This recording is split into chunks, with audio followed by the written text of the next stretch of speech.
Consistency. This lesson is on functions, so we're going to go look at what a function is and how to determine whether or not different relations can be classified as functions.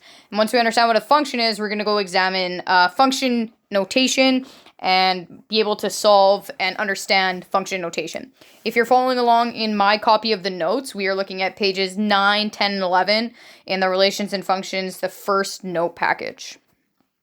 Okay, so some terminology to start off with here. A function is a specific type of relation where there is only one output for every input. And the analogy that, math teachers and mathematicians like to use is that when you have some sort of function, we call this this thing here is like your f of x. So whenever you put something into this function machine, it goes through whatever formula is there, and then it's going to come out in the output function as a value. So for example, if I put 2 into this function machine, it goes through all of these steps, and then it comes out, and the output value, let's say, is -7. Okay? Then I could put in another value into there. Well, if I put, let's say now I'm going to put a 5 into here. 5 is going to go through, it's going to go through the same steps, and what would come out is now a -1. And so in order for something to be a function, there is going to be for every input value, you will have an output value. You cannot have multiple output values in order to be considered a function. And if you notice on here, rather than saying, input, output, that doesn't really make sense. Mathematically, what we say is for every value of x, there is only one y value. And that's what makes something a function. We're going to go look at a few different types of ways that you can determine whether or not something is a function here. While all functions are relations, not all relations are functions. And we're going to go again look at some different scenarios where we could say, well, that's a function and that actually represents a relationship between two things. Or that's a relationship, but it doesn't actually classify as a function. And so here I have one of these is considered a function and one of these rows is considered not a function. And so the top 4 graphs here are all considered functions, and the bottom 4 graphs here are all considered not functions. So I would try and maybe take a second, pause the video, and see if you can figure out what is the difference, or how could I make a rule that every time I could say, oh, look, this is not a function for this reason.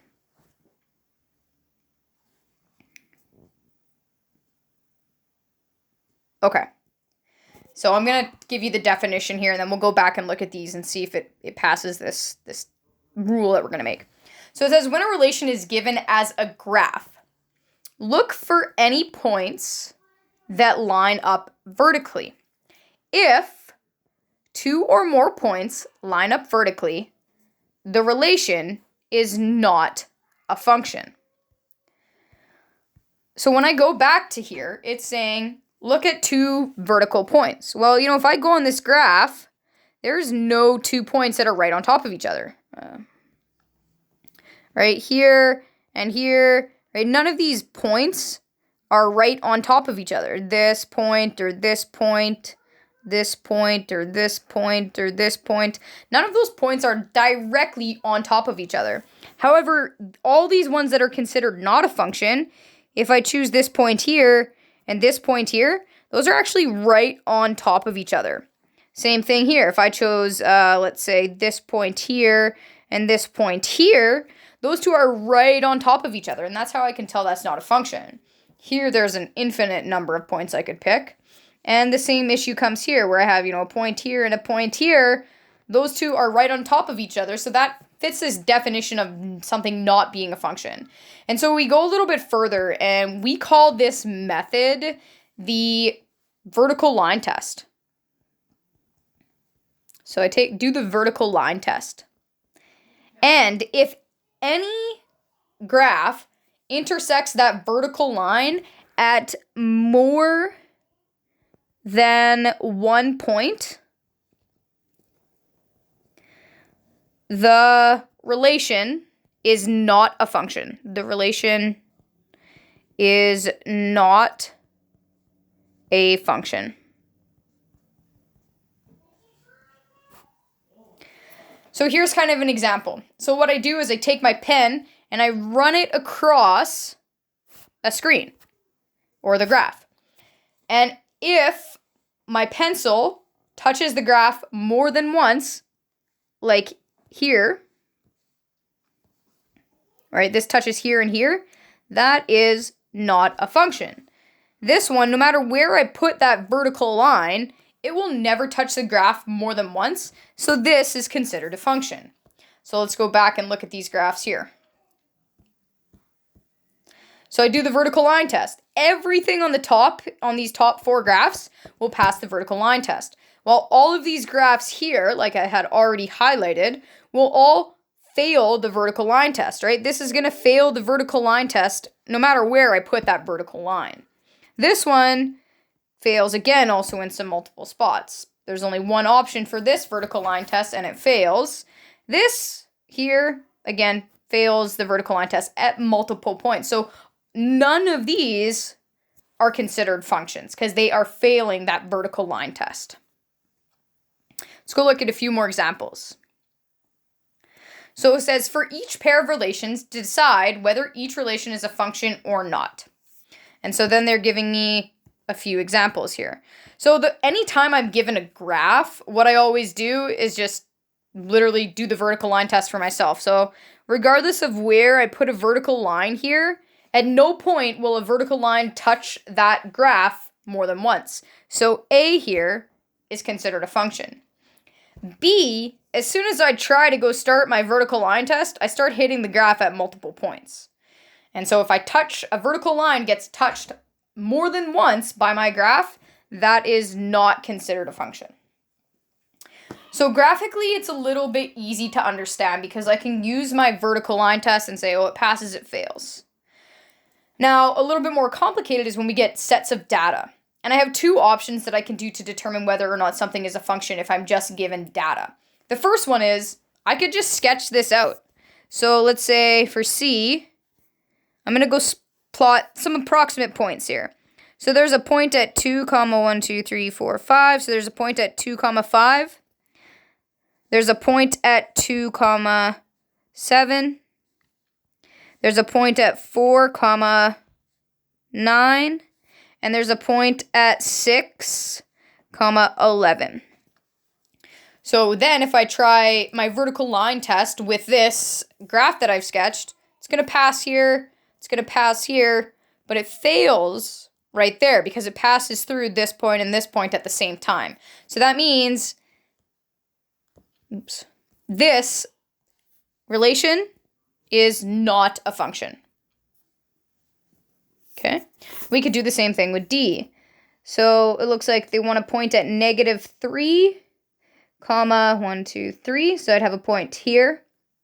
A point at -2, 4. So point up here.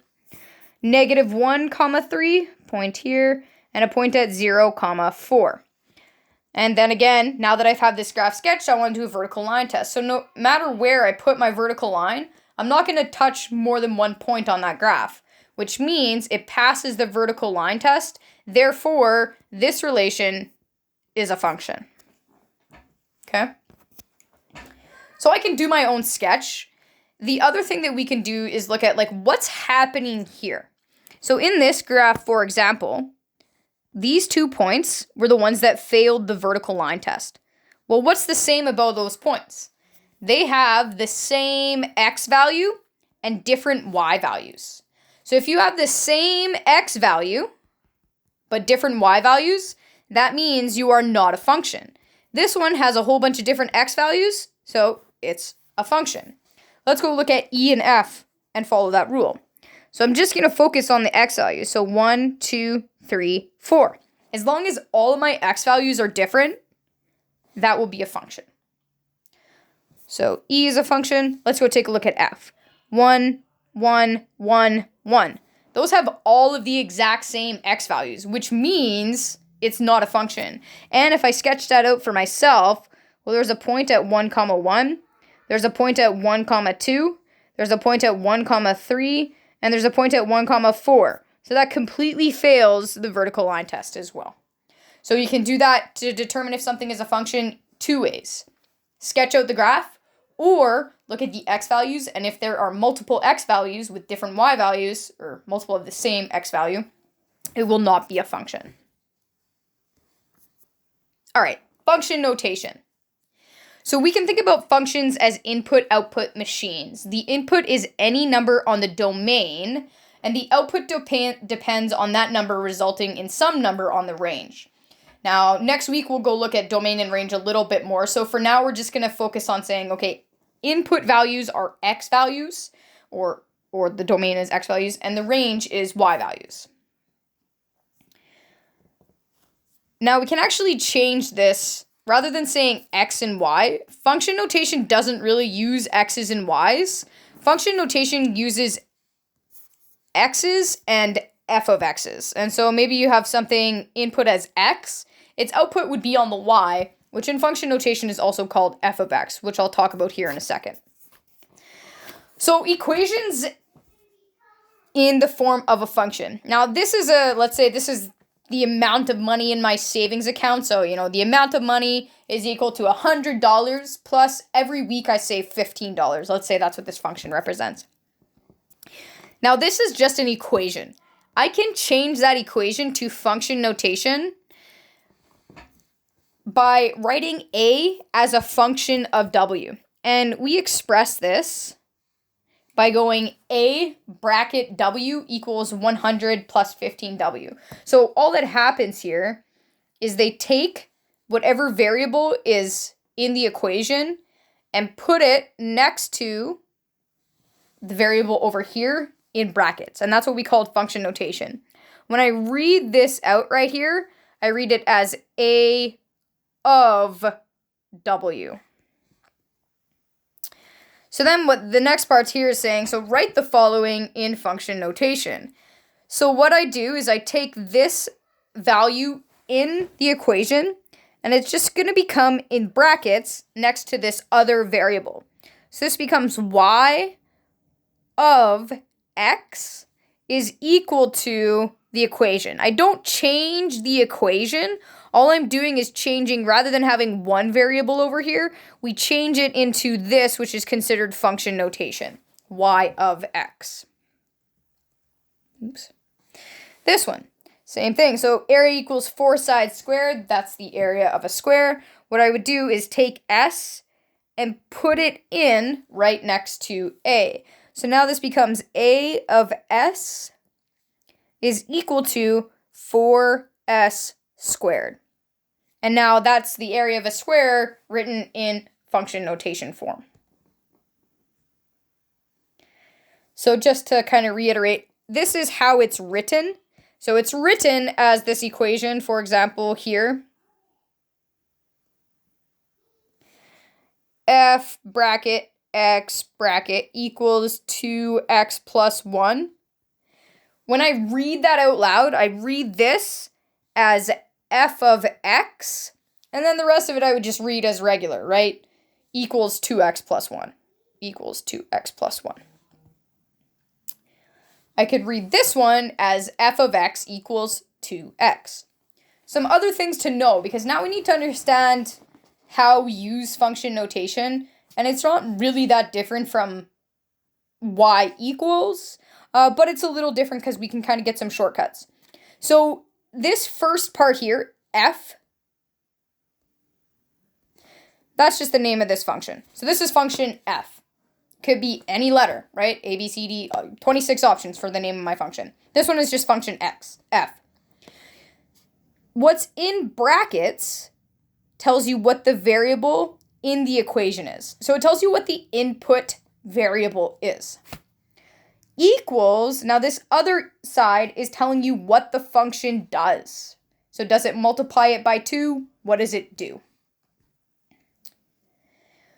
So evaluating function notation. That's the first thing we're going to look at here. And this is hard to explain, so I'm going to try my best. Especially over a video where you can't ask questions. Okay, so when I read this out, f of x equals 5x. That's how I'm reading that equation. Now, because wherever there's an x here, there's this x in this equation. Evaluating function notation now changes whatever variable was here and substitutes that with a number. And what that tells me is wherever that variable was, I now need to replace it with this number. So in this equation, they're saying, well, now put this as f of 4. So in this equation, wherever there's an x, I now put a 4. So that's how they got 5 times 4. Well, what's 5 times 4? That's 20. Really, what that's giving me is the x value, because this is the value for x, would be at 4, comma, the f of x value, which is really just equivalent to y. There'd be a point at 4, comma, 20 on that line. Let's take a look at the next function. So the next function says f of t equals t plus 2. Okay, that's just my function. Now over here it's saying evaluate. So evaluate now, wherever there was a t, you're now going to replace that with a 4. So that means this is going to go right here. So when I write that, that's 4 plus 2. So f of 4 for this equation is equal to 6. And on my graph, there would be a point at 4, comma 6. And this is x, and this is y, which is really just f of x. Okay, the next one, f of a equals, so here's my equation, or my function. Now they're saying, well, what's f of 4? If everywhere there's an a, we now put a 4 in, what would that equal? So I could go 4 squared plus 3 times a, which we're making 4 plus 1. So 4 squared is 16, plus 3 times 4 is 12, plus 1. So 16 times 12, or 29. 29. Okay, so there'd be a point on this function at 4, comma 29. So that's how I evaluate using function notation. Now, really, I can substitute anything I want into that bracket. So this function here, it says g of x is equal to negative 2x squared plus x is equal to 5. And so right now, wherever there's an x here, there's an x in my equation. Now it's telling me evaluate for g of a smiley face. Well, that's kind of weird, but it's just to show that whatever is in brackets needs to be replicated in the function. So now this would become equals negative 2. Well, this was supposed to be an x, but they've changed that from an x to a smiley face. So now I'm going to have a smiley face squared plus a smiley face, because that's where an x was, plus 5. Now, mathematically, it doesn't make any sense, but it's just to show that whatever is here gets substituted for x into the equation. Now, this one makes a little bit more sense because this is a numerical value. So this is like saying, if x is equal to 1, what does g of x equal? That's what I got to go solve. So wherever there was an x, I'm now going to put a 1. So this would be negative 2 times 1 squared plus 1 plus 5. So negative 2 times 1 squared plus 1 plus 5 is equal to 4. So on this function, there'd be a point at 1, comma 4. Or you could just say g of x is equal to 4. A few more here. Next one says g of x is equal to 5. So really the same process. You just need to recognize that they're saying, well, there should have been an x here, but now wherever there's an x, we're going to make that equal to negative 5. So I substitute a negative 5 into every x in this equation. So this would be negative 2 times negative 5 squared plus negative 5 plus 5. Make sure that you're using brackets and that you're using proper negative signs when you're substituting this into your calculator. Otherwise, you might get, you might square a negative wrong, or you might not substitute in a proper negative sign. If I throw that all in my calculator, this is equal to negative 50. So I could either say g of x for that function when x is negative 5 is equal to negative 50, or there's a point at negative 5 comma 50 on my graph.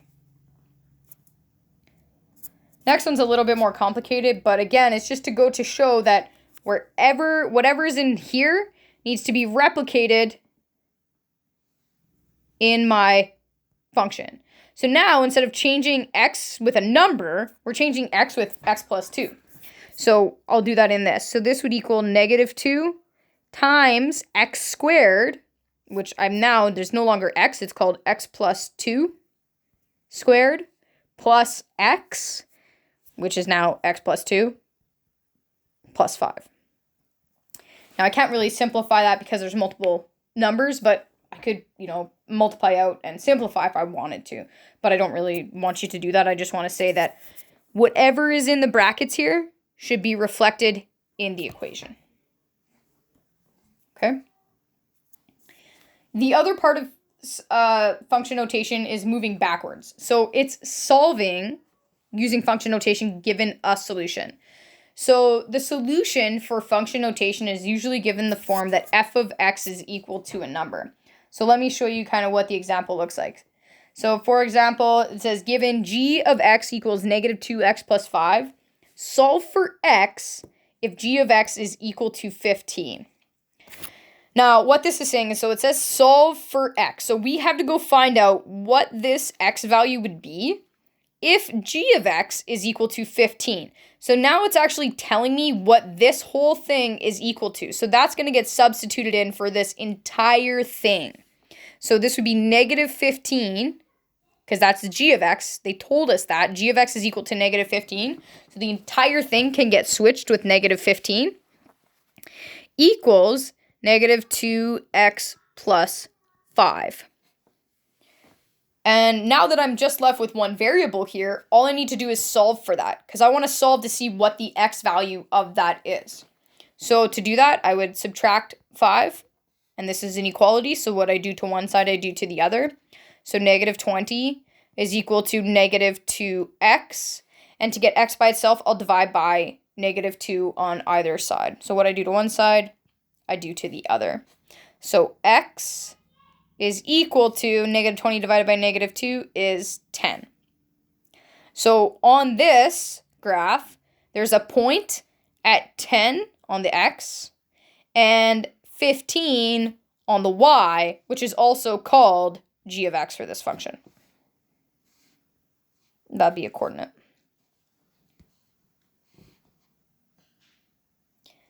Another one. So it says given h of t, 8t equals 8t minus 10, solve for x if g of x is equal to 50. So again, that should say probably solve for t if g of, apparently I copy things over wrong, h of t is equal to negative 50. So if h of t is negative 50, that entire h of t is going to be replaced with negative 50. So negative 50 equals 8t minus 10. And now I just need to solve to get t by itself. So I would add 10 to either side. So I'm left with negative 40 equals 8t. And then I divide by 8 on either side. So t would equal to negative 5. So you're solving for the variable on this side because they're giving you essentially the y value that you can substitute in to solve for the x value or the t value in this example. Okay, so let's look at a word problem. So it says the equation c of n is equal to 25n plus 100, where c represents the cost in dollars for a banquet following an Arctic sport competition, where n is the number of people attending. Then it says determine the value of c of 100. Now, I just looked at two different processes. I looked at, given a c or given a f of x equals value or given a f of 2 equals. And we have to remember how to solve or what that means given this function notation. So determine c of n. Now, what this is really telling me here, if I deduce it, is it's telling me that n is now going to equal 100. Because there should have been an n here, but they have replaced that n with 100. So they're saying if 100 people attend the banquet, how much money would it cost? But they're doing that in less words. So you have to be able to understand function notation. So all I'm going to do is in this formula, wherever there's an n, I now put 100. So 25 times 100 plus 100. So 25 times 100 plus 100. So that banquet, if 100 people attend, would cost $2,600. Oops, wrong way. Same equation. Now it's saying determine n. So c of n is equal to 5,000. Again, they're just giving me this function notation, but I really need to kind of decode and figure out what they are asking me. Well, they're saying c of n is equal 5,000. So really, they're saying that's going to go right here. So for this example, what they're saying is, well, the cost of the banquet is actually $5,000.